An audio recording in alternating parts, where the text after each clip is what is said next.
ភ្លាមនោះខ្យល់បានបក់បោកយ៉ាងខ្លាំងមករុំភ្នំចង្កៀងដែលអុចបានរលត់ស្ទើរតែទាំងអស់ភាពងងឹតបានគ្រប់ដណ្ដប់រុំភ្នំធ្វើឲ្យគេមើលអ្វីមិនឃើញតឡននិងយាយនាងមានការភ័យខ្លាចយ៉ាងខ្លាំងគេដឹងថា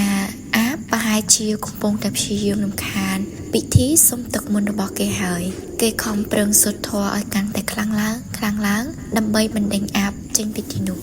បូជាចារនៅតែបន្តសូត្រមន្តអាគមដោយមិនញញើតញញែកអ្វីឡើយសំឡេងរបស់គាត់បានបន្លឺឡើងកាន់តែខ្លាំងឡើងហាក់ដូចជាកំពុងតែប្រយុទ្ធប្រឆាំងនឹងអ្វីម្យ៉ាងស្រាប់តែមានពន្លឺមួយបានលេចឡើងពីលើអាសនៈពន្លឺនោះភ្លឺច្បាស់និងកក់ក្ដៅហាក់ដូចជាពន្លឺនៃទេវតាតឡននិងយាយនាងសម្លឹងមើលទៅពន្លឺនោះដោយក្តីសង្ឃឹមពន្លឺនោះបានចារមកលើកែវមួយដែលដាក់នៅលើអាសនៈនៅក្នុងកែវនោះមានទឹកថ្លាមួយដែលពោរពេញទៅដោយពន្លឺចម្រុះពណ៌ទឹកនោះគឺជាទឹកមន្តដែលគេបានសុំពីទេវតាបូជាចារបានយកកែវទឹកមន្តនោះមកប្រគល់ឲ្យតឡននិងយាយនាងគាត់បានប្រាប់ឲ្យគេយកទឹកមន្តនោះទៅស្រោចក្បាលគុណប្រុសរបស់គេនោះគេនឹងបានជាសះស្បើយតឡននិងយាយនាងបានទទួលយកកែវទឹកមន្តនោះដោយក្តីគោរពពួកគេបានអរគុណបូជាចារយ៉ាងខ្លាំងចំពោះការជួយសង្គ្រោះរបស់គាត់ក៏បានសុំលាដើម្បីត្រឡប់ទៅភូមិរបស់គាត់វិញបូជាចារបានជូនពរឲ្យគេធ្វើដំណើរដោយសុខសាន្តនិងសង្គ្រោះកូនប្រុសរបស់គេឲ្យបានជោគជ័យគាត់បានផ្ដែផ្ដាំផងដែរថាត្រូវថែរក្សាទឹកមន្តនោះឲ្យបានល្អកុំឲ្យមានអ្វីប៉ះពាល់វាបានតឡននិងយាយនាងបានចាកចេញពីប្រាសាទទាំងក្តីសង្ឃឹមនិងរីករាយគាត់បានកាន់កែវទឹកមន្តនោះដោយប្រុងប្រយ័ត្នបំផុតខ្លាចក្រែងវាធ្លាក់បែកគាត់ប្រញាប់ប្រញាល់ធ្វើដំណើរត្រឡប់ទៅភូមិរបស់គាត់វិញឲ្យបានលឿនបំផុតតាមតែអាចធ្វើទៅបាននៅតាមផ្លូវត្រឡប់ទៅវិញពួកគាត់មិនបានជួបប្រទះនឹងឧបសគ្គអ្វីធំដុំទៀតឡើយខ្យល់លែងបោកបក់ខ្លាំងហើយភាពងងឹតក៏លែងសូវខ្លាំងដូចមុនហាក់ដូចជាទេវតាកំពុងតែជួយសម្រួលផ្លូវឲ្យគាត់ធ្វើដំណើរដោយសុខសាន្ត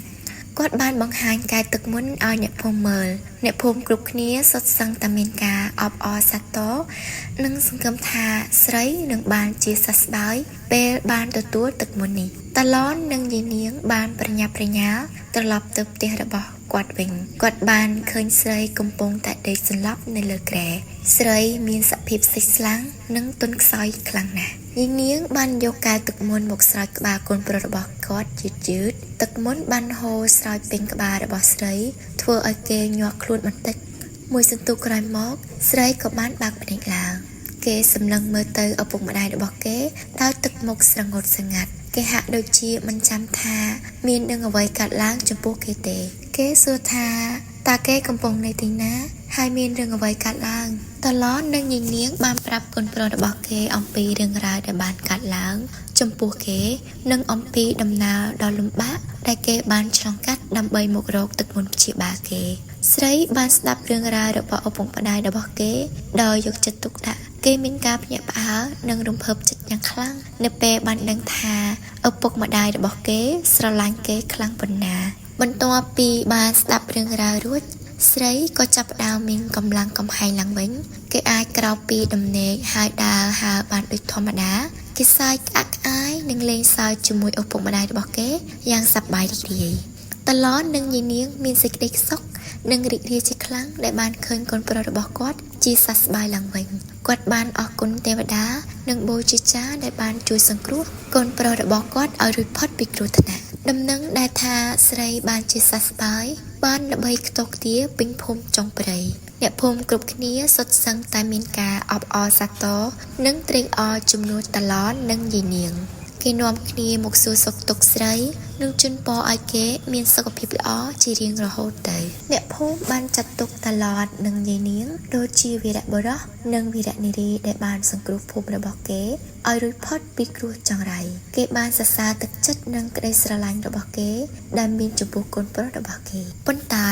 រឿងរ៉ាវមិនបានបញ្ចប់ត្រឹមនេះទេយប់មួយយីម៉ៅបានកោះប្រជុំអ្នកភូមិទាំងអស់គ្នាមកជួបជុំគ្នានៅមុខផ្ទះរបស់គាត់មានរឿងសំខាន់មួយចង់ប្រាប់ដល់អ្នកភូមិទាំងអស់គ្នាអ្នកភូមិបាននាំគ្នាមកជួបជុំគ្នានៅមុខផ្ទះរបស់យីម៉ៅដោយមានការងឿងឆ្ងល់និងព្រួយបារម្ភគេមិនដឹងថាយីម៉ៅ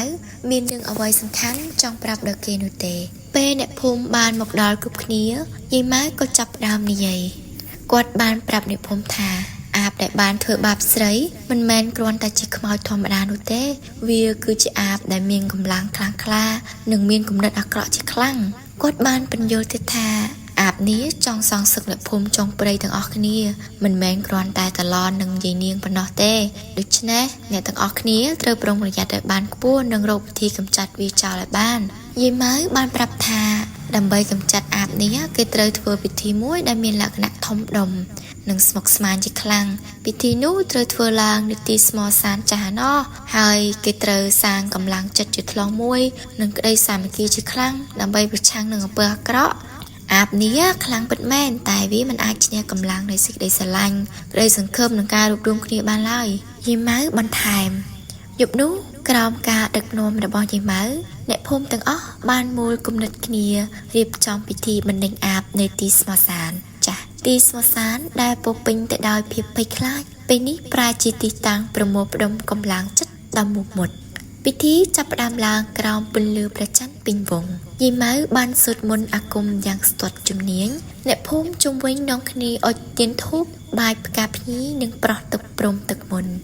សំឡេងសូត្រធម៌បន្លឺឡើងធ្វើឲ្យទីស្មោសានស្ងាត់ជ្ងំប្រែជាអង្រួនដួងចិត្តរំពេចនោះស្រាប់តែមានខ្យល់កន្ត្រាក់បោកបក់យ៉ាងខ្លាំងភ្លើងទៀនរលាយសំឡេងសូត្រធម៌ក៏រំខានអាបបានលេចរូបរាងឡើងក្នុងទម្រង់ជាស្រមោលខ្មៅកម្ពស់ខ្ពស់ភ្នែកក្រហមច្រាលវាសាច់អឹកធ្វើឲ្យអ្នកភូមិមួយចំនួនបាក់ស្មារតីពួកឯងមានថ្ងៃឈ្នះខ្ញុំនឹងលេបរបាក់ឯងឲ្យខ្លាចជាទីរហោស្ថានតែយាយម៉ៅមិនញញើតញញាក់ឡើយគាត់បន្តសូត្រមន្តកាន់តែខ្លាំងឡើងព្រមទាំងលើកដៃចង្អុលទៅអាបអំពើអាក្រក់មិនអាចឈ្នះអំពើល្អបានទេពួកយើងនឹងកម្ចាត់ឯងអ្នកភូមិដែលបានបាក់ស្មារតីបានងើបក្បាលឡើងវិញពេលឮសំឡេងរបស់យាយម៉ៅពួកគេដឹងថាគេមិនអាចចុះចាញ់បានទេបើគេចុះចាញ់អាបនឹងបំផ្លាញភូមិគេមិនខានតាឡននិងយាយនាងឈរនៅជួរមុខពួកគេកាន់ដៃគ្នាហើយសម្លឹងមើលទៅអាបដោយកំហឹងពួកគេនឹកដល់កូនប្រុសរបស់គេ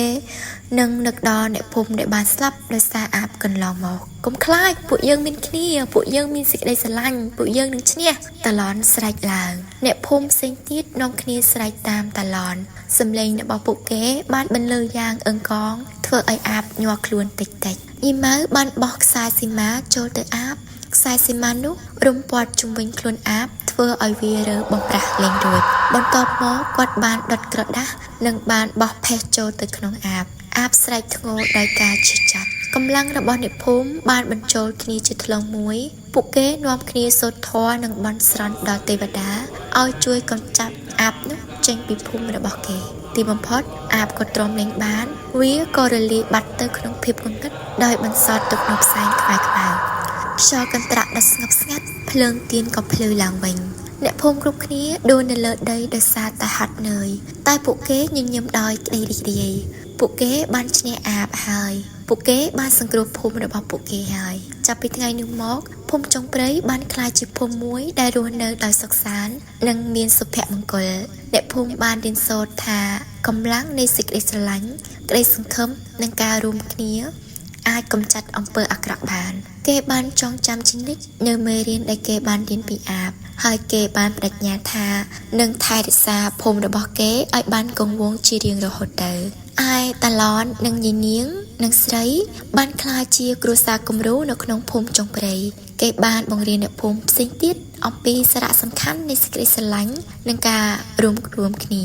ស្រីបានធំឡើងក្លាយជាយុវជនម្នាក់ដែលមានចំណេះដឹងនិងគុណធម៌គេបានលះបង់កម្លាំងកាយចិត្តដើម្បីជួយអភិវឌ្ឍភូមិគេឲ្យកាន់តែរីកចម្រើនឡើង យីម៉ៅនៅតែជាអ្នកដឹកនាំដ៏សំខាន់នៅក្នុងភូមិចុងព្រៃគាត់បានបន្តបង្រៀនមន្តអាគមនិងចំណេះដឹងផ្សេងៗដល់កូនចៅជំនាន់ក្រោយដើម្បីឲ្យគេចេះការពារខ្លួននិងភូមិរបស់គេពីគ្រោះថ្នាក់ផ្សេងៗហើយរឿងរ៉ាវអំពីអាបក៏ត្រូវបានគេកត់ត្រាទុកនៅក្នុងសៀវភៅមួយក្បាលដើម្បីឲ្យកូនចៅជំនាន់ក្រោយបានដឹងនិងចងចាំអំពីអតីតកាលដ៏សែនឈឺចាប់របស់ភូមិរបស់គេ